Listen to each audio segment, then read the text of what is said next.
So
welcome back, everybody. Today I wanted to take a few minutes and talk about what has become one of the most common questions on the channel on the sawmill videos. And no matter how many times I answer the question, it just seems to keep coming back. The question usually goes something like this: when you're cutting, why don't you take your boards off one by one instead of leaving all those boards stacked on top of the blade, heating up the blade, straining your engine, and just generally contributing to shortened engine life?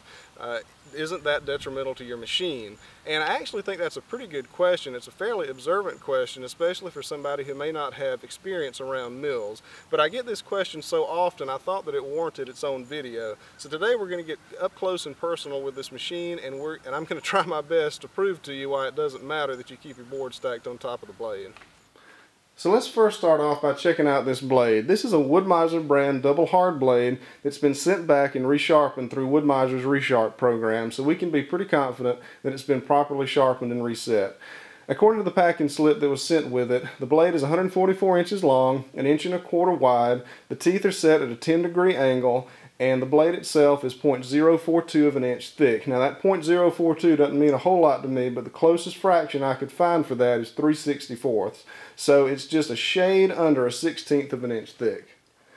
Now the thickness of the blade itself is really not that important as far as the cut thickness goes. What's important is how these teeth are set towards the inside and the outside of the blade. If you look at this tooth right here, you can see it's pretty well even with the rest of this blade.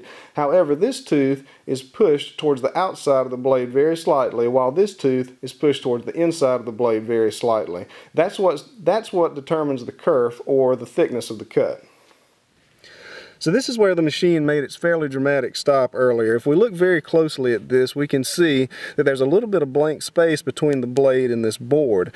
Now the reason for that is these teeth are set out just a little bit wider than the blade itself, creating a larger kerf than the blade thickness. Now we can assume that the same thing is happening below the blade and above the rest of this cant below. And we can also see how thick this kerf is right here. Let's get a measuring tape on that and see how thick that is in comparison with the thickness of the blade. So this is a pretty cramped little area, but if we get a tape up here, we can see that this blade is producing a kerf that is about 3/16 of an inch wide, which is about double the thickness of the blade itself. There's also a considerable amount of uncut lumber left in front of the blade that helps to support the weight of the rest of these boards that are on top of the blade.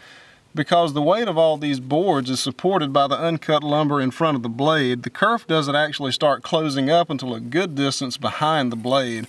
You can actually take the mill head and pull the blade backwards 1.5 inches or 2 until it actually starts binding up. So you can see that that blade rides free in a very small area until it binds.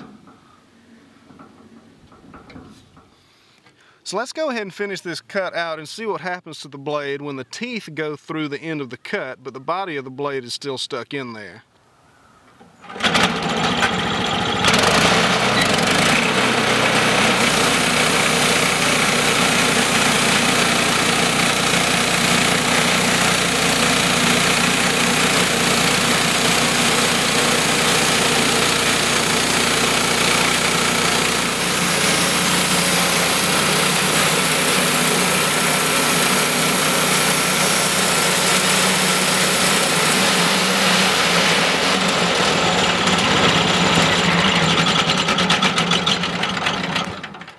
So I feel like I left the blade in there just a little too long and it cleared out all that sawdust. So we're going to move this thing up one board and try to back this blade back into this cut.